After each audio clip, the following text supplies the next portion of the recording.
Hey guys, hey, how you guys are doing? I don't know what the hell that face was. How you guys are doing? Cause I'm a doing. I wanted to show you guys my Franken arm, as somebody keeps calling it. So, I think it's doing phenomenal. Today I went to the gym, so I'm going to show you. So I'm able to do this. So nice and straight. I'm able, well, you can see where I've had my brace on most of the day. I'm able to make a fist. I know some people will be like, the hell we give a shit about if you can make a fist for. You don't understand, okay, unless you've had carpal tunnel surgery. I don't understand where that came from either. So, this is the one. This is still the one that I have trouble with. I could do it, and I'm going to show you why I have. This is from the ulnar nerve and the tightness in my tendons and stuff since they've been cut. So I could still do it, which I shouldn't be able to do right now. So I could do that. I could do that. I could do. Trying to. I can put my arm out straight. I'm just trying to show you, like. I don't know where that coloring came from. After they took my cast off, like that tannish color to my skin. I don't know, like, where the hell that came from. Fuck if I know. But maybe it'll go away. But, so I'll show you the little pink part is just healing. Like, it hasn't gotten any bigger. It doesn't hurt. Like, it's not warm. It's just where one of those wonky ass, that's just where my arm sits, like on everything. So that's probably the issue. Now I do have, see, what I'm thinking is I do have cafe au lait spots, and I'm thinking what happened is the pigment of my skin changed because I was scratching it so bad, like underneath my cast. I think that it is that, or something weird's going on with my skin meats. Like, I don't know. I really couldn't tell you. It wasn't there beforehand, but like I said, I've washed my arm like 80,000 bajillion times and it doesn't come off. So if you look at here, this is cafe au lait spots. This is just normal for me. I've always had them. This kind of looks like that to me. What do you guys think? Kind of. But no, I can straighten my arm for the most part. I can do almost. See, it's almost. Where I'm going to show you the difference. Like, so, what? See, I can't quite. I mean, I could put it down there, but I can't quite join them like I can the other hand. So that's just something I'm working on. So I went to the gym today and I did many reps with the 3-pound weight. And that's what I worked on. So I did the 3-pound weight, which was pretty much just doing, you know, this with it, and then just twisting my arm with it. That was pretty much all I did. I didn't want to stress my arm out, and then I put my arm back in the brace that I just took off here like maybe 30 or 40 minutes ago. But for the most part, I think I'm doing really well. I go back on the 18th of July to the doctor, and then we'll start talking about scheduling the other one, because I think that I've made a really, really good recovery. I can even type. So I was typing on the computer because I had a game yesterday. If you guys don't know about my D&D game, I am playing a game with my best friend Janet and her husband and a couple other people via the internet. And D&D is Dungeons and Dragons, and I've been playing Dungeons and Dragons since, oh god, I don't know how long. It's been that many years. But my best friend happens to be into it as well. So I joined their game, their Tuesday night game, and I decided that I was going to be a psionic, one-legged Samoan lesbian that is an acrobat. And so let me explain. Her name is Trace, and she is, nobody's gonna give a daggone it. Nobody's gonna give shit, and everybody's just gonna be like, we're just gonna hit the X over here. I'm just gonna just go hit the X real quick. Like, she's fucking weird. Well, so Trace is only attracted to other women with disabilities. So she actually worked for Cirque du Soleil. So let's start at the very beginning of my background. So we are playing in the year 2050. So we're actually playing in the future. So we're not playing like a long time ago. We're playing in the future. And so Cirque du Soleil is a thing. And you guys, if you don't know what Cirque du Soleil is, whatever. She grew up as a gymnast and enjoyed all of that. Her mother died when she was 17. I know it's close to home because my dad died when I was 17. Of a rare bone cancer. So her father was never really in the picture, so she became emancipated, and she actually ran off to join Cirque du Soleil. Well, you had to start at the bottom, so she pretty much was a stagehand and eventually worked her way up into trying to join the show. Well, they have to go through like this grueling, ridiculous amount of like almost grooming them into being part of the show. But I've watched documentaries on it, so that's why I know so much about Cirque du Soleil. Don't judge me. Completely interesting, but it's a grueling process to groom them to even be close to getting into the show, because the show has to be absolute fucking perfection, and the person who's doing it has to be absolute perfection. Well, she had a knot behind her knee that bothered her, just a little bit. She thought it was always a pulled muscle, or it was, just a really tight tendon or something like that, so she ignored it. It was actually cancer. So she was practicing to do her actual, she was actually practicing one night up on the high wire and had a heart attack. And when she fell, of course, she was rushed to the hospital, and they told her that the cancer had spread up through her entire leg. And that if they didn't get rid of the leg, that it was going to spread to the other areas like her mother, and so there was no reason to save the leg. So they actually removed the leg just above the knee. This is a really weird story for me to tell you guys, because people are going to be like, the fuck is she talking about?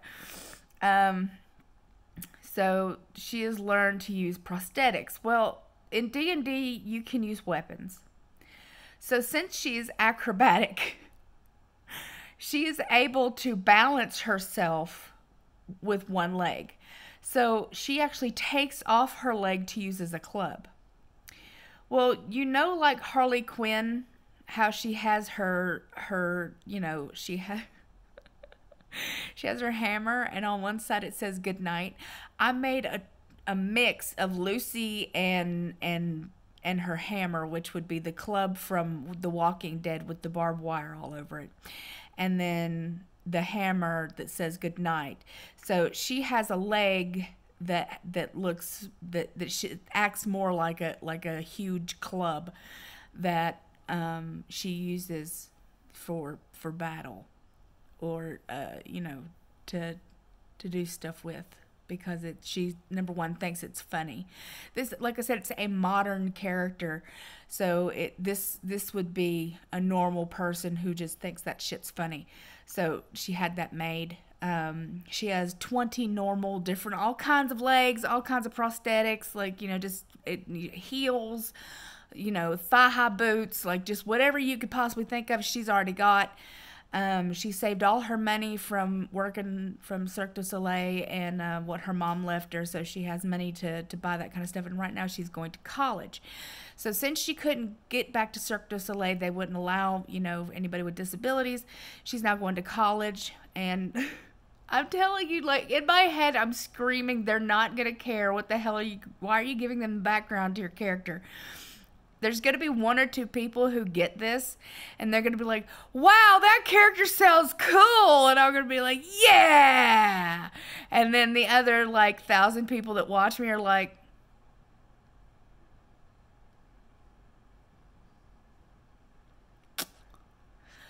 okay. So she has lots of prosthetics, and she is part of a co-ed fraternity, because that's a thing now. It's a co-ed fraternity, and she doesn't really like the head of the fraternity, but she got a full scholarship through the Cancer Foundation.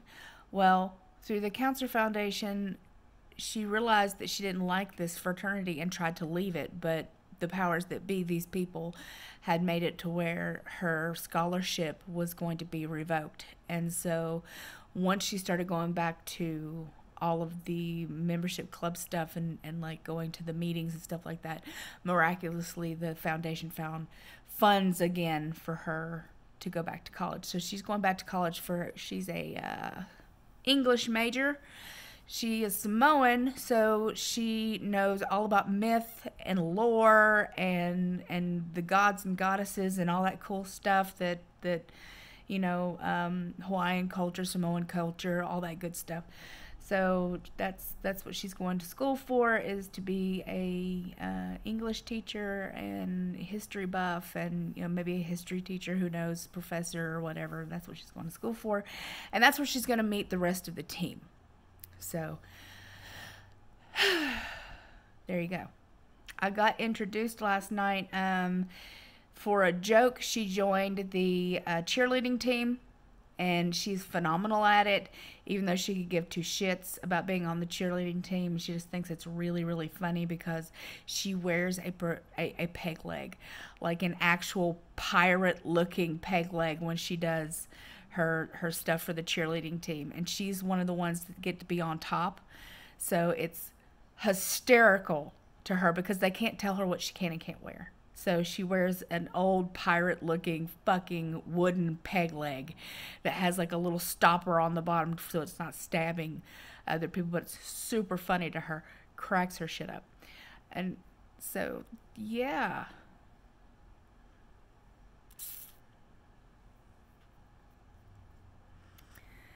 should I delete this video? I'm not sure.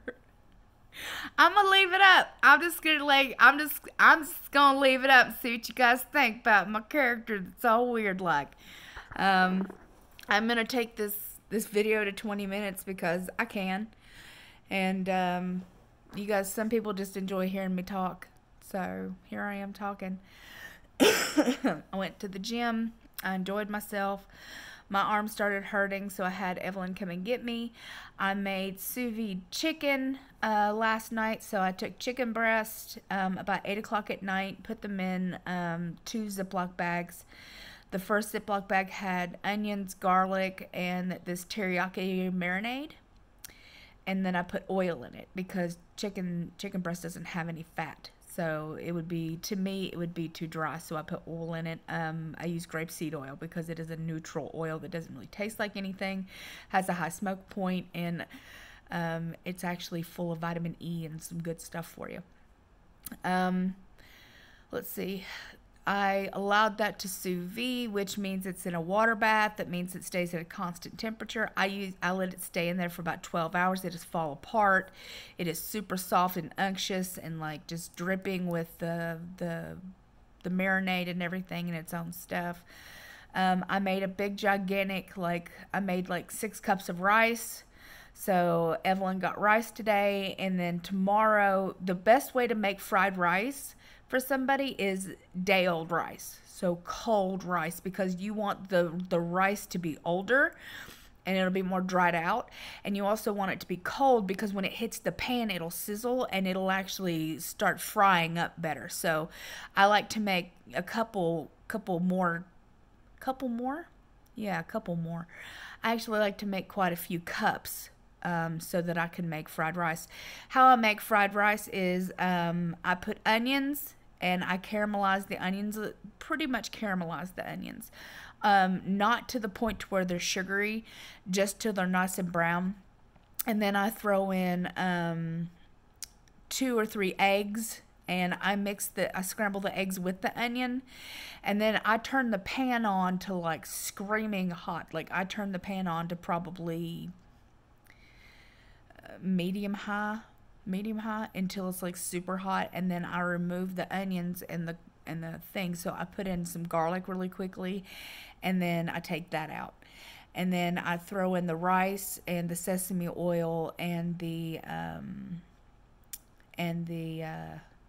soy sauce and the sesame seeds, and I'll just go crazy on it and flip it around and, you know, keep it so it's crunching up and like getting all yummy. And then I add the other stuff back to it. And sometimes I'll add chicken, and then it's, you know, you've got chicken fried rice, or you could add pork and it'd be pork fried rice, or you could add beef and beef fried rice. Ooh.